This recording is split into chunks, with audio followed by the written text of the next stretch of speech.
Hello again, everyone. My name is Natasha. Welcome to the sequel to last week's inspirational message. When planning travel or living in the outback, it pays to be thoroughly prepared, as there is a long way to walk in the event of a breakdown. Outfitting a vehicle for hot, dusty conditions and travel to distant destinations takes time, but the preparations and precautions are worth it. The Chappies do their best to be thoroughly equipped. This reminds us all that followers of Jesus have available the means to be thoroughly equipped to live life to the full. Listen to the Chappies as they bring their message entitled Thoroughly Equipped. Hello again from Outback Boolyah in central western Queensland, Australia. I'm Chappie Chris. And I'm Chappie Peter. Today's hopefully inspirational message is a sequel to last week's. You may recall we said goodbye to an old friend during our extended stay in Ravenshoe. A town with a great bakery, laid-back lifestyle, where folks readily chatted with us as we walked the town. Yes, it was great, wasn't it? Or rather, we paced the area in frustration waiting for conclusive results about our Toyota Chappie. Have a look at some photos of this lovely former timber town.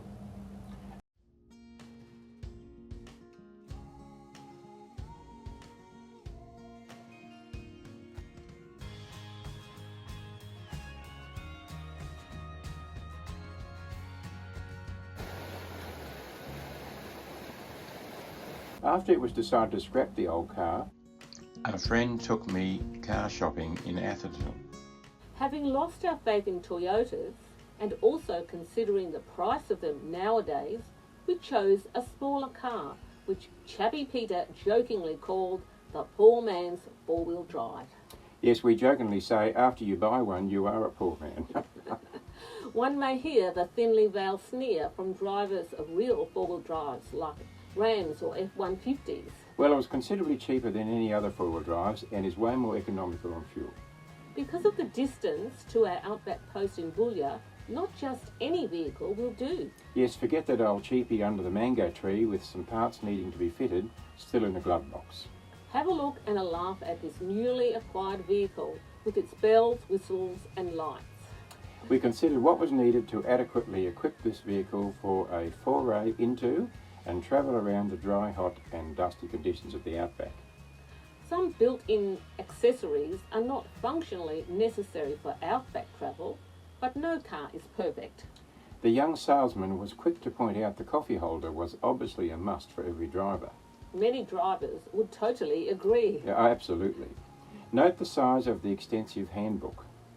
It's all in English. You can't tear off and throw away the French, German and Italian parts like many handbooks and have 25 pages of English left. Yes, and look at the dashboard light up. Wow, it looks like some sort of aircraft. A good inbuilt warning system with many external sensors. Also electronic white line control that monitors and corrects the steering if one is veering off course, asleep. Cruise control and a setting that automatically adjusts speed to the vehicle in front. Also warnings if you get too close to something. Airbags are standard these days, an automatic tailgate that will come down on you if you're not careful, Krista.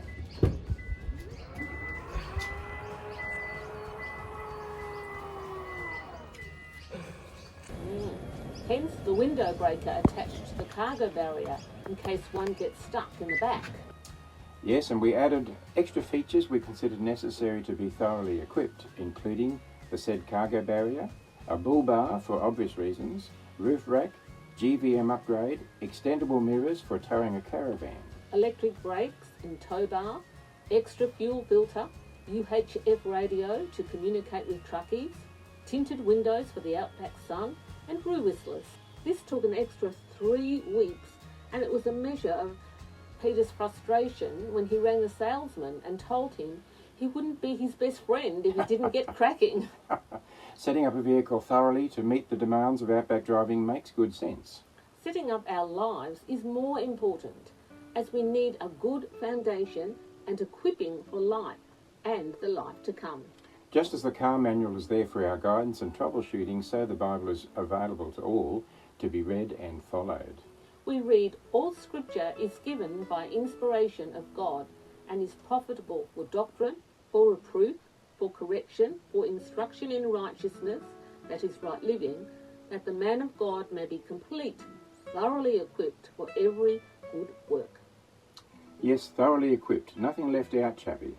In another part of our Christian handbook, we are told that like soldiers, we need to be equipped for the battles of life by putting on the whole armour of God. God supplies our spiritual armour to enable us to be thoroughly prepared as a Christian. We don't want to be ill-prepared to face life because we neglected to put on our armour. Certainly not. As well as armour, we have a spiritual uniform which we put on after initially committing to a personal faith and trust in Jesus. A Bible verse says, "Take on an entirely new way of life, a God-fashioned life, a life renewed from the inside and working itself into your conduct as God accurately reproduces his character in you." The new way of life involves putting on Christ, a metaphor illustrating the change of uniform, if you like. What does the uniform look like? We are to remove our dark deeds like dirty clothes and put on the shining armour of right living. We read, "Clothe yourselves with tender-hearted mercy, kindness, humility, gentleness, and patience." And over all these things put on love. By the way, one writer says, and I quote, "Kindness is love in uniform." It's great, isn't it?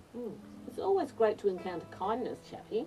Christians should always refer to the manual, wear the uniform, support and have the support of like-minded folks, and follow the orders of our commanding officer, Jesus.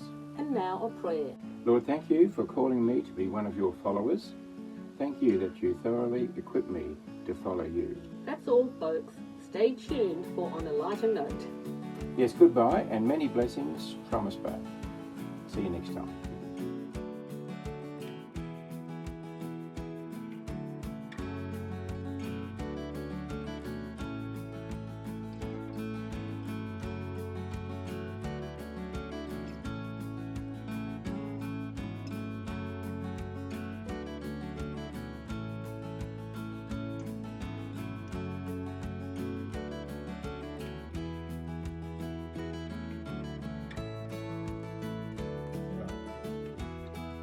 Sit up.